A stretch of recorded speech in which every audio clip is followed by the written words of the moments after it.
Olá, eu sou o Zaratude e este é o Newcast, um canal onde eu falo de animes.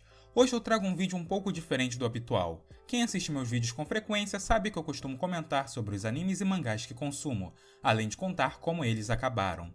Só que há algumas obras que eu não vejo necessidade de fazer um vídeo detalhado sobre elas, mas ainda assim, quero compartilhar meus pensamentos sobre ela. Então podemos dizer que entre aspas se trata de um analisando a obra versão light. Eu vou ir falando o que vier na minha cabeça e com isso vocês vão saber como foi a minha experiência. No final, comentem o que vocês acharam desse vídeo, pois é provável que eu lançarei mais vídeos como esse no futuro. Lembrando que eu já fiz 2 vídeos de Akame ga Kill aqui no canal. Em um eu analisei e no outro eu contei o final canônico. Eu vou deixar nos cards caso alguém tenha interesse. Eu admito que eu fui ler Akame ga Kill Zero com baixas expectativas e muita desconfiança. Assim como disse no vídeo anterior, eu só gosto que lancem mangás complementares de uma obra caso ela agregue algum valor à história original, ou no mínimo tenha algum propósito. Porque o que a gente mais vê é lançamento de obras complementares que são completamente descartáveis, e o pior, na maioria das vezes parece feito de qualquer jeito, é literalmente só uma tentativa de farmar dinheiro com os fãs, mas sem entregar algo de qualidade. Akame ga Kill Zero me surpreendeu positivamente nesse quesito. Ele não é nenhuma obra-prima e nem mesmo supera o original, mas eu consigo ver um propósito para sua criação, e ao menos para mim, a leitura foi bem satisfatória. O título já nos entrega o seu conteúdo. O Zero indica que ele vai contar os acontecimentos anteriores ao mangá principal. É a história de como a Akame traiu o Império e debandou para o lado do exército revolucionário. Isso é algo que agrega valor ao seu material original. Agora nós sabemos em detalhes como foi o período da Akame trabalhando para o Império, e o motivo dela se arrepender tanto de ter feito isso. Só que assim, também não se iludam. É claro que nós conseguimos fazer algumas ligações. A gente vê uma cena e logo pensa no mangá principal. Aquilo que foi dito em Akame ga Kill se conecta com o que foi visto em Akame ga Kill Zero. Só que raramente você faz essas ligações. Não leia o mangá achando que tu vai ficar a cada página vendo alguma referência ao mangá principal. Nesse quesito, o Zero é uma história realmente bem independente. O foco é total na Akame. A Kuromi até tem um destaque e está envolvida em quase todos os acontecimentos da história, mas não importa, dessa vez a Akame realmente é a protagonista exclusiva. A Akame entra naquela categoria que eu chamo de protagonistas egoístas. Eles consomem quase todo o tempo da obra para si. Eles não deixam os coadjuvantes terem algum momento de glória. E sinceramente, que diferença. Eu já havia dito que eu não gostei muito do Tatsumi, e ler o Zero apenas reforçou isso. É realmente impressionante como a Akame sendo protagonista, e tudo girando ao redor dela, me agradou muito mais e deu um ar à obra que eu achei bem mais proveitoso. A Akame sempre foi um prodígio, então obviamente mesmo no Zero ela já é muito forte. Mas ainda não é no nível da Akame que conhecemos. Ela estava bem no início, era imatura, cometia falhas, às vezes demonstrava inocência, o que de certo modo acaba sendo positivo. Ela tem muitas semelhanças, mas não é idêntica à Akame dos revolucionários. Uma das grandes diferenças do Zero é as ferramentas que eles usam para lutar. No mangá principal nós temos a Steigo, enquanto que no Zero nós temos a Shingo. Resumidamente, a história conta que 400 anos atrás, o imperador daquela época almejava criar armas que fossem melhores que a Steigo, só que ele falhou. Todas as suas criações eram inferiores a qualquer Teigo existente, algo que o deixou envergonhado e ordenou que as armas fossem guardadas eternamente. É por isso que as armas carregam esse nome. Eu não estou aqui para dar aula de kanji, vocês apenas precisam saber que o kanji usado para Shingo não é aleatório, ele carrega no seu próprio nome o entendimento de que são armas inferiores. É claro que elas não ficaram seladas pela eternidade. Como o Império estava montando um grupo que faria o trabalho sujo para eles, eles precisavam de utensílios que os ajudassem nas batalhas, e dessa forma, as Shingo foram dadas ao grupo que a Akame pertencia. Apenas uma observação. Eu realmente fiquei com a sensação que a criação das Shingo foi apenas uma desculpa para eles não usarem as armas imperiais, porque senão ia acabar ficando muito igual ao mangá principal. Mas isso na teoria, porque na prática a sensação é a mesma. É como se apenas fossem armas imperiais diferentes.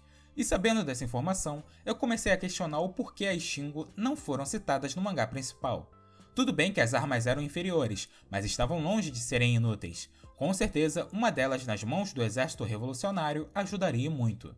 Mas eu acho que entendo. Como teve um momento que ambos os mangás eram publicados simultaneamente, ele com certeza não quis arriscar de criar algum furo no roteiro, então resolveu nem citar a Shingo no mangá principal. Mas sabendo que eram armas úteis, eu realmente achei que ficou estranho elas não terem sido citadas em algum momento. Quando você olha os personagens, você acaba vendo muitas semelhanças com o mangá principal. Lá nós tínhamos a Night Raid fazendo serviços para o exército revolucionário.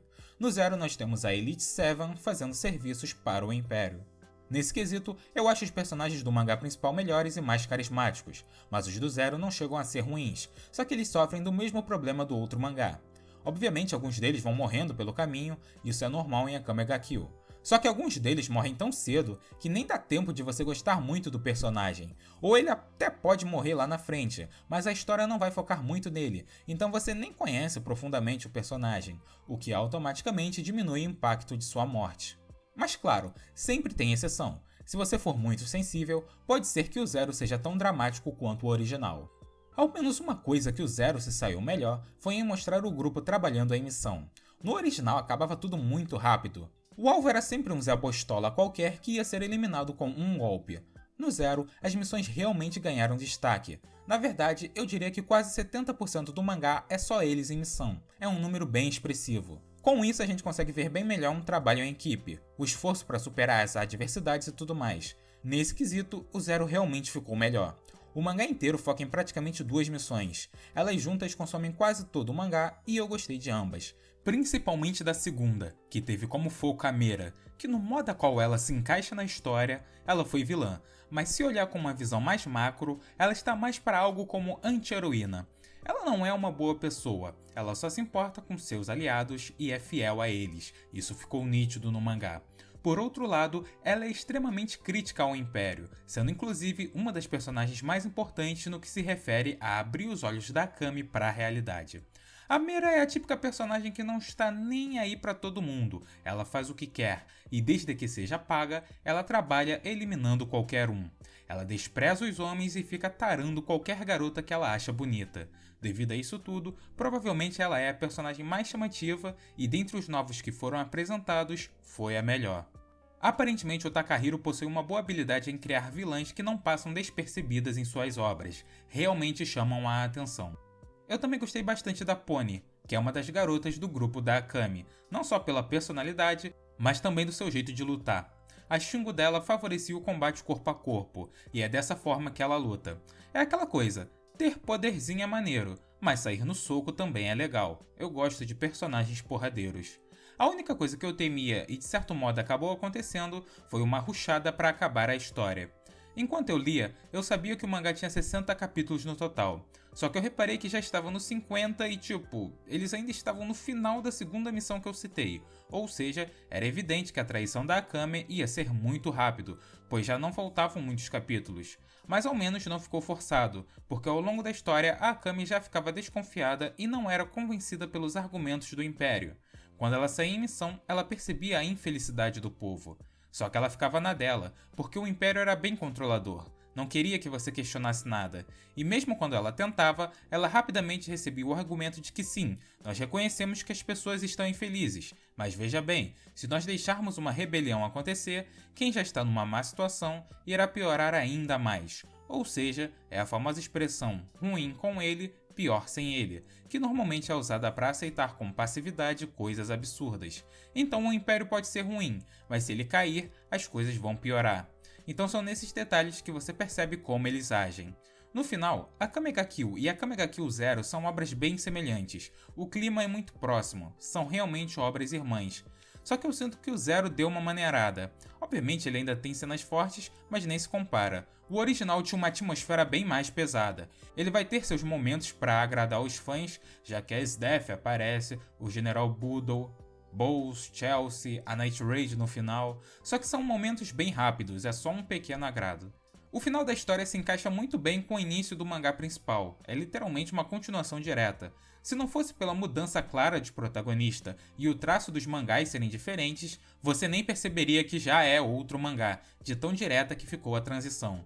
Inclusive, o Zero abriu uma nova ordem de leitura. Normalmente eu não gosto e nem recomendo fazer isso. Eu sempre leio na ordem que as obras foram publicadas, mas no caso da Akame, eu considero que inverter não irá gerar nenhum impacto negativo. Ou seja, caso tenha interesse, você pode começar a ler pelo Zero e depois ir pro Akame ga Kill. E olha só que loucura que é a linha do tempo da obra. Ele criou a Akame ga Kill, depois por um tempo ele publicou simultaneamente a história principal junto de Akame ga Kill Zero. O principal acabou e em um certo momento ele passou a publicar simultaneamente a prequela e a sequência de Akame, que é o Hinowa ga Yuku. Eu achei isso bem inusitado e me pergunto se isso já chegou a acontecer com outras obras. O legal é que parece que ele está ligando os acontecimentos de todas as obras, pois no final do Zero tem personagens que vão para terras estrangeiras, sendo que eu já fiquei sabendo que há personagens do Zero aparecendo em Hinowa ga Yuku, o que é bem interessante. Eu já havia dito que eu ainda não comecei a ler Hinowa, vou pegar para ler em algum momento no futuro, mas admito que só de saber disso já aumenta a minha curiosidade para saber como essa ligação vai ser feita. Então já fica aí um aviso, se você tem interesse em ler a continuação de Akame ga Kill, talvez seja interessante você dar uma olhada no Zero primeiro. E para concluir, Akame ga Kill é realmente obrigatório? E eu digo que depende. Obviamente ele complementa o mangá principal, mas a história é tão independente que eu particularmente não vejo como algo que vai fazer você ver Akame ga Kill com outros olhos. Só que com certeza aqui fica a minha recomendação. Se gostou do mangá principal, vale a pena ler esse. É muito comum na indústria lançarem qualquer porcaria só para tentar sugar o dinheiro dos fãs pelo nome.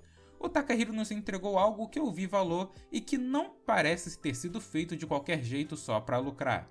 Então são atitudes como essas que eu valorizo. Por isso, achei que valia a pena falar de Akame ga Kill Zero, para mais pessoas conhecerem. Se gostou desse vídeo, então assista os outros do meu canal, pois com certeza eles serão do seu interesse.